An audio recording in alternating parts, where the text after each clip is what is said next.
Hello and welcome to the Cardboard Guide. Simon Swan from the Sorcery team spoke with KevMo on his podcast All Things Contested Realm. And at the end of that podcast it was hinted, or said kind of outright, that the Sorcery team intends to do a reprinting of Beta. And let's just say that the community has had a lot of opinions about this Beta reprint. In this video we're going to talk about how we think we should continue on after the announcement of this Beta reprint, because right now the discussion on the Discords and on the Facebook pages haven't been that fruitful. And disclaimer, we are in no way affiliated with Sorcery Contested Realm. We are not hired, we are not paid, we're not sponsored. So when we have been a little silent on this topic, it's because we didn't think that this discussion has been at all fruitful. So this is actually our take on how we think we should get on from the Beta reprint and have a more fruitful conversation about it. And to add to the disclaimer, a lot of people could point out that we have a working relationship with them as we did the card reveal, but the extent of the exchanges of goods has been 3 alpha packs that we got to review before the Kickstarter delivered, and a beta pre-con. And I would also like to say that immediately, the day before or 2 days before this podcast launched, and of course I'm talking about All Things Contested Realm podcast by KevMo, huge fan of his. We had actually had a live stream discussing the fact that we might not be the biggest fan of a beta reprint right now, and though I would say that some of the arguments are still there, I'm still ambivalent about it, but in the end I don't actually think that's what's most important now. Yeah, so we're going to avoid altogether the discussion about if there should be or should not be a Beta reprint, because the facts are that a Beta reprint has been announced, and that's just the way things are going to be. The company has this right and they can do actually what they want. And of course, we think they are very good at listening to the community, and we think they have tabs on, well, pretty much everything that happens. And you should also see that if you heard Simon on the podcast, he actually said that he listens to almost all content that's being created. So they do know what's going on in the community, but they also have a much higher quantity of data than any of us in the community have. So they know, how much product is going around and where product is needed. So if they think it's imperative to do a Beta reprint, I think they have it on solid grounds that they actually need to do it. So I think there's also a good amount of value in saying that they have a lot more information, they have more data points, they know the situation not just in a local area like our game store or out country, but broadly, globally, they know what the situation is right now. I think it's very important to say that we don't know anything about this reprint in reality. We have no idea about the print size, we have no idea about where they're trying to get these boxes to. Some of them, a lot of them, might be going to this new store kit that most people in the community seems to think is a good idea. This initiative to get new stores off the ground with some beta boxes, draft kits, alpha boxes, pre-cons, so people really can start gaining a community. And we also don't know when. I think this is some really important points, because right now there's been a lot of opinions about the reprint, to do it or not to do it, but in fact we miss a lot of the vital information to even sort of judge whether or not it's a good idea, because we don't know what their plans are or how far into the future that extends. So I'm also maybe just calling for taking a step back, maybe sleeping on it, stepping away from the Discord groups. I've been just a little, quiet, at least in some of the groups these days, because there's been a lot of toxicity in the community that we haven't experienced like this before. And I think if I'm trying to be positive, Penelope, and by all means, I am not always really positive, but in general, I try to be, because I find it to be the most productive. It shows that a lot of people really, really care about sorcery as a game, as a collectible, as something that they've built friends through and community with. And I think we need to refocus all of that passion into, okay, how do we move forward then? And if I'm trying to stay positive, I think that Sorcery Contested Realm is actually a very great card game, and it's also a very collectible card game.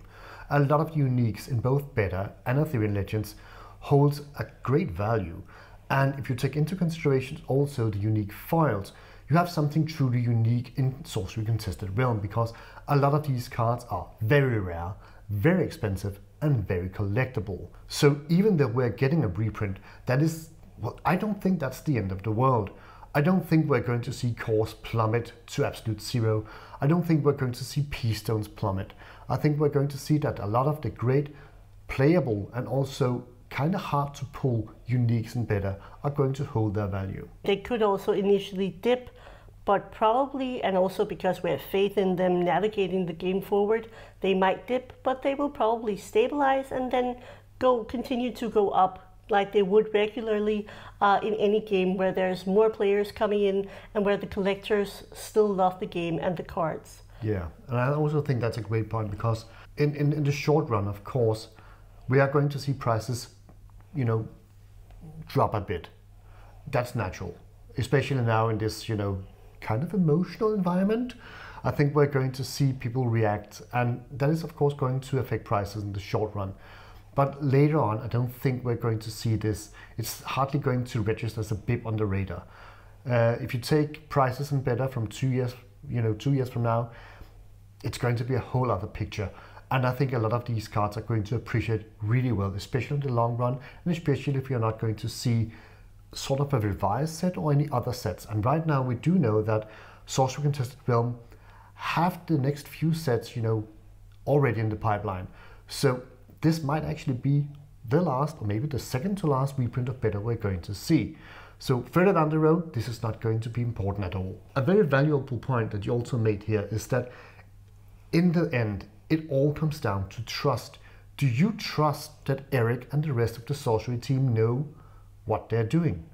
Do you trust that they are intending to do a collectible card game with hand-painted art, and they're going to navigate and steer that route? To that effect, I just want to point, it's a very YouTuber thing to do, but we have an interview with Ed Beard Jr. coming up this Thursday. He might even poke his head into the live chat and we can all watch this video together. But he did say something that I think adds a lot of value to this discussion. That Ed, when speaking with Eric, really clearly sensed that he was very into making sure that this, even the Dragon Lord mini set, is also still collectible in some way. He wants the cards to, preserve their collectability. He wants cards to be special. He wants them to be beautiful. And Eric is definitely someone who also understands that collectability part, while at the same time trying to navigate that the game does need more players and needs to grow and expand, but with respect for the collectability. And I also just want to say that somehow I get where both sides are coming from.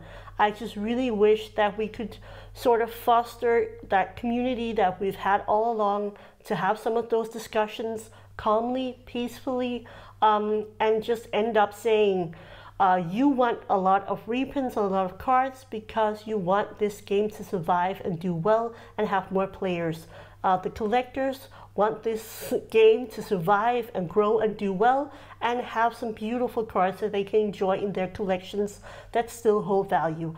I think both things are compatible, they're possible to do together, and I think, as we've also made a lot of videos about before, collectors and players are usually the same people. Some might have a bit more player in them, some more collector, but usually most of us are somewhere in between. If we're saying that we wanted to play Sorcery, we got into this game because we wanted to have a cool, old school game with some really gnarly old school art that isn't the same as everyone else out there, that has a fun narrative, deep gameplay, that's attracting a lot of a bit older people who are into this more casual game, and also suddenly a lot of really competitive players. If that's what you wanted from Sorcery, it's still here. Really, it's still here. Let's focus on what we can do from here and how to move forward. Let's talk about what we want from the game, and I think we will see that most of the stuff that we want from the game is still coming down the pipeline, and there's still plenty of reasons to be very excited. And we're going to just talk about what we are excited for in the future. All right, so what do we want going forward? Well, first of all, I want us all to appreciate the great community that we have actually fostered around Sorcery Contested Realm. And I don't want that community to go up in flames, especially not due to a reprint we actually do not know anything about. You know, hold fast, hold your great relations to other players, enjoy Sorcery Contested Realm, and also go to a lot of tournaments, because that's also a thing I want. I want to see more events. I want to see small events at LGSs. I want to see big events at LGSs. And I want to see some of those really great and huge events that a lot of those very dedicated players has been putting on. To make that happen, we need to have a great community. That is simply the basis of having this game survive. And lastly, I just want more sorcery. Yeah. You know, I want more cards, I want more sets, I want more players, and I just want to have more fun. And I think we're going to have a lot of that. And that's why I also have the big positive Penelope hat right now, firmly attached to my bald head. I think I want to end the video on my part by saying stay. Stay for the great community that we've already built, that we will continue to build. Stay for all those fun events where you meet all of your friends that you've made via Discord or via meeting them at the game store. There's plenty of sorcery to come. Again, we just had this massive interview with Edby Jr., and it is going to be an amazing set, I have no doubt. The more that I hear about this sinister, dark, maybe Dante's Inferno, who knows, set coming in the autumn and fall 2025, the more excited I am for that. And right now, I'm also just excited to play Arthurian Legends. We've been having a ton of matches that are coming up slowly on our channel, and it's a lot of fun. I'm going to a constructed tournament this Saturday because finally our LGS is really starting to get the ball rolling, thanks to some very dedicated people there. It's a great community. We have an awesome game. There's a lot more sets already planned out, and they have really done convincingly well so far with the gameplay, the packaging, the experience of playing, and they have made some killer collectible cards. I mean, anyone who looks at the box and looks at those foil cards from Arthurian Legends are going to be really blown away. Let us all just remember that we don't know about this reprint, but we do know is that we can continue to have fun and continue playing and collecting. Thank you for watching this video, and we hope you enjoyed it. This is not going to be our usual videos. It's not going to be as edited. And this is simply because a lot of people have been reaching out saying to us, are you going to do a reaction? Are you going to say something about this reprint? And this is our take. We just want the game to go forward, and we want this community to actually be tightly knit together and have a lot of fun. And we also hope that if you're leaving a comment, please keep it constructive. And again, we answer to all the comments. I'm in there spending a lot of time because I think it's important that when you decide to spend your valuable time watching and leaving a comment, we're always going to reply. So please do start a discussion down below, but let's keep it constructive and focus on where do we want the game to move forward. And with that being said, thank you for watching, and thank you to our great YouTube channel members and our great Patreon members for supporting the Cardboard Guide. Your help is absolutely invaluable, and we love you for it. Bye guys.